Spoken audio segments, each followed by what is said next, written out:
Magandang araw po sa lahat. Ngayon po ipapakita ko sa inyo ang aking part-time job.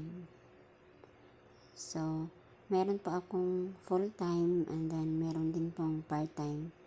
Ito po ay part-time. So, madali ang linis lang po.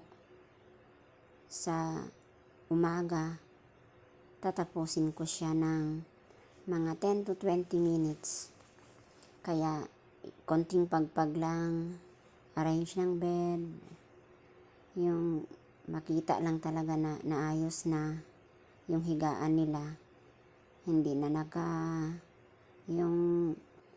na yung nagkagulo-gulo yung higaan nila. So, ayos lang yun. Okay na yun sa kanila. Tapos, mabilisang walis ng sahig. And then, kung may makitang mga dumi-dumi, saka na mag-mop. Pero hindi ko po talaga siya minamap araw-araw. Kasi ang sahig po niya is parang wood. Yung klase na yan, hindi po pwedeng araw-araw kasi nasisira siya. So, ayan. Minamdali ko siya kasi minsan, may mga empleyado din na darating pero hindi naman dyan matutulog. So, ayan. Yung part-time na yan, dati po naming empleyado din kasama sa full-time. Pero humiwalay sila. Ayaw nilang kumuha ng iba kaya kami lang din ang pinapalinis nila. So, pumayag kami kasi extra income na rin bilang isang single mother. So, need talaga na kung anong opportunity meron, basta magkapera sa legal na paraan, talagang pinapatos. Kasi sa free time din naman po yan ginagawa.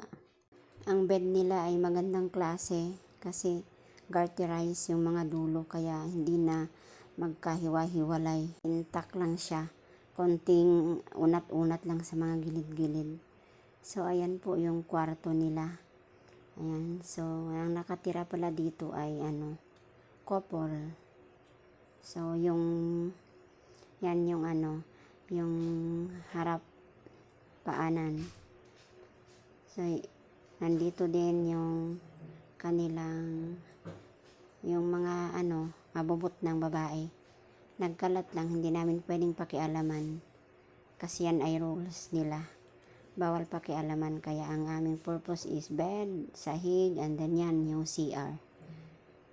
Mabilis ang linis ng CR para matanggal yung amoy, hugas-hugas, punas-punas. Ayan. Salamat po.